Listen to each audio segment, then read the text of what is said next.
A revelação de Jesus Cristo, parte 14, dia 24/5/2024. Aquele que recebeu publicanos e pecadores, que foi um hóspede com um homem que era pecador, é exatamente aquele a quem você pode ir. É alguém que pode dizer a você: não temas, com a certeza de que as graciosas palavras procedentes de seus lábios, bem conhecidos, significam tudo o que parecem significar e falarão a você toda a paz que parecem conter. Os anúncios que se seguem referem-se a este ponto. Eles não apenas dizem, sou eu, mas mostram quem é o que é esse eu. Eles dão razões para o não temas, e essas razões dizem respeito ao próprio orador. E o que ele nos diz sobre si mesmo, que ele espera nos acalmar e banir o alarme. Pois é somente seu amor perfeito que pode expulsar o medo e restaurar a confiança na alma. Ouça, então, o que ele diz. Eu sou o primeiro. Isso lembraria João as palavras do seu próprio evangelho. No princípio era o verbo. O mesmo estava no princípio com Deus. 2. Isso nos lembra a expressão do salmista. Desde a eternidade. Salmo 90, versículo 1. E a descrição no 8º capítulo de Provérbios quanto à eternidade incipiente da sabedoria. Provérbios 8, 22. E nos lembra do ontem de Paulo, o ontem eterno. Hebreus 13, 8. Pois as duas passagens correspondem de maneira impressionante. E no anúncio, eu sou o primeiro e o último, reconhecemos a mesma verdade que Jesus Cristo, o mesmo, ontem, hoje e eternamente. O epiteto primeiro aponta para o tempo, ou melhor, para a eternidade. Alfa, para a sabedoria eterna, e início para a criação, como está escrito. No princípio, criou Deus os céus e a terra. Gênesis 1:1. Assim, ele quer dizer a João: não temas, eu sou o eterno. 2. Eu sou o último. Não que para ele haja realmente algum último, pois para ele, como o verdadeiro Melquisedeque, não há nem começo de dias, nem fim de vida. Hebreus 8:3. Mas ele está no lugar daquilo que os homens chamam de leis. Ele é a coroação, a consumação, a soma de tudo. A grande circunferência, pois ele é o grande centro do universo.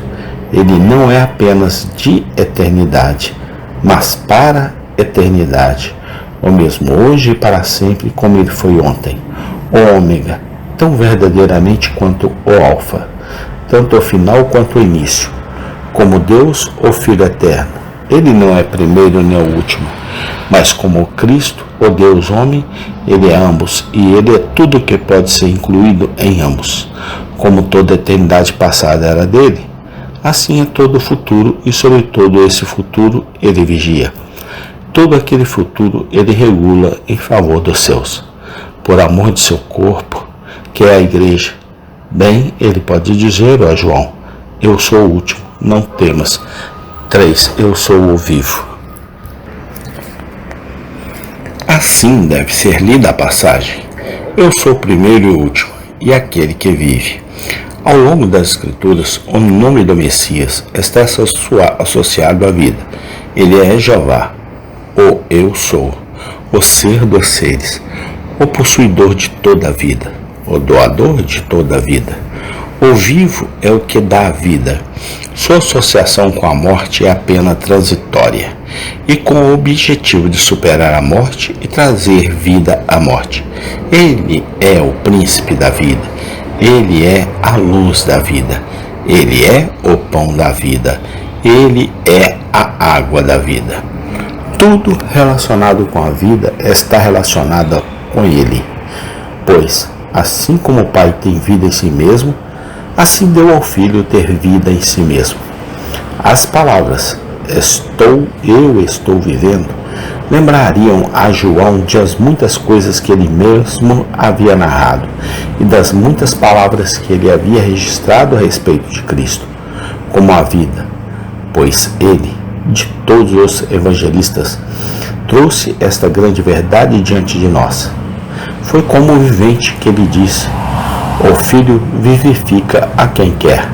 João 5:21. Quem crê em mim tem a vida eterna. Este é o pão que desceu do céu, para que se o que dele comer não morrerá. Se alguém comer deste pão, viverá para sempre. Quem come minha carne e bebe meu sangue tem a vida eterna. João 6:50-54. Verdadeiramente foi o vivo que falou tais palavras como estas, e é como aquele que vive que ele ainda as pronuncia. Caímos aos seus pés, como João, como mortos.